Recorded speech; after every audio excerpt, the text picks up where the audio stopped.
오늘은 히브리어 5번째 알파벳 헤이에 대해서 공부해 보려고 합니다. 헤이는 이렇게, 헤이는 하나님의 숨, 호흡을 의미하는 알파벳입니다. 그래서 우리나라의 히읗과 같이 발음되는데요. 소리가 울리지 않고 소리가 가, 나 이렇게 울려서 나는 소리가 아니라 안울림 소리라고도 하는 숨을 내뱉어서 나는 해 소리가 납니다.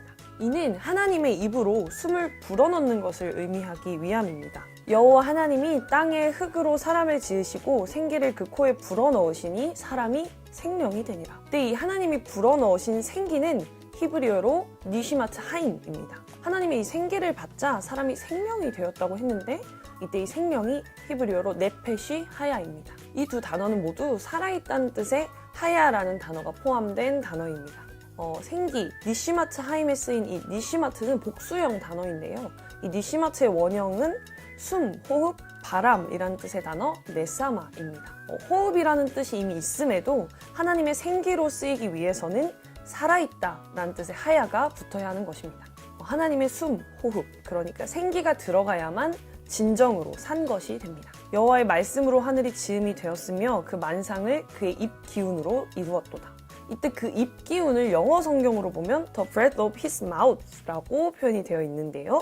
그의 입에 숨을 의미하는 것이죠. 그의 입 기운을 이번에 히브리어로 보면 루아흐와 페라는 단어로 기록이 되어 있습니다. 루아흐는 바람, 영이라는 뜻으로 곧 성령을 의미하고 페는 입이라는 뜻의 단어입니다. 즉 하늘과 만상이 여호와의 입에서 나온 말씀과 성령의 역사로 이루어짐을 알 수 있는 대목이죠. 이렇게 세상 만물을 지은 하나님의 숨에는 생명력이 있습니다. 하나님의 숨, 곧 생기가 들어가 살아난 장면은 에스겔서에서도 우리가 찾아볼 수 있는데요.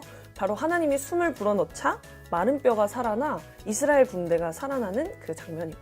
에스겔서 37장 5절에 나오는 모습이죠. 이 알파벳 헤이는 생명이 없는 곳에 생명을 불어넣으시고 빛이 없는 곳에 빛을 비추시는 살려주는 영을 의미합니다. 기록된 바 첫 사람 아담은 생명이 되었다함과 같이 마지막 아담은 살려주는 영이 되었나니.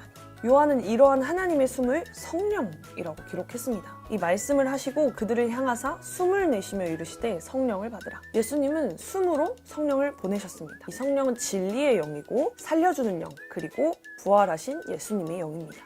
예수님의 말, 영, 생명은 곧 예수님의 말씀입니다. 예수님의 말씀이 우리 안에 있어야만 우리는 비로소 살아있게 됩니다. 진실로 진실로 너희에게 이르노니 죽은 자들이 하나님의 아들의 음성을 들을 때가 오나니 곧 이때라. 듣는 자는 살아나리라. 죽은 자들을 살리는 영, 생명은 바로 예수님의 말씀입니다. 이때 이 영은 단순히 문자가 아니라 예수님께서 성령의 조명을 통해 가르쳐주신 말씀의 본질입니다. 그것이 바로 영이고 생명입니다.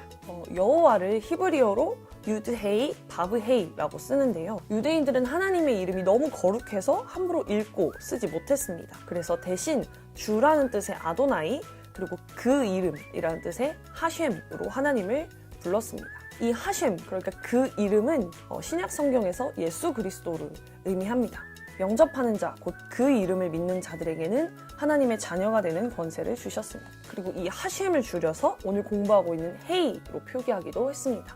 그러니까 유대인들에게 헤이는 하나님의 이름의 약자로 헤이가 그들에게 있어서 하나님을 떠올리게 하는 알파벳이었던 것이죠. 이렇게 하나님의 숨을 의미하는 헤이가 다른 글자와 붙으면 특별한 의미를 갖게 됩니다. 집을 의미하는 바이트에 정관사 헤이가 붙으면 하바이트, 곧 그 집이 됩니다. 그 집은 바로 하나님의 집, 성전을 의미하게 됩니다. 또 사람이라는 뜻의 단어 아담에 정관사 헤이가 붙으면 하아담, 그 사람이라는 의미로 예수 그리스도를 의미하게 됩니다. 아 재밌다. 끝!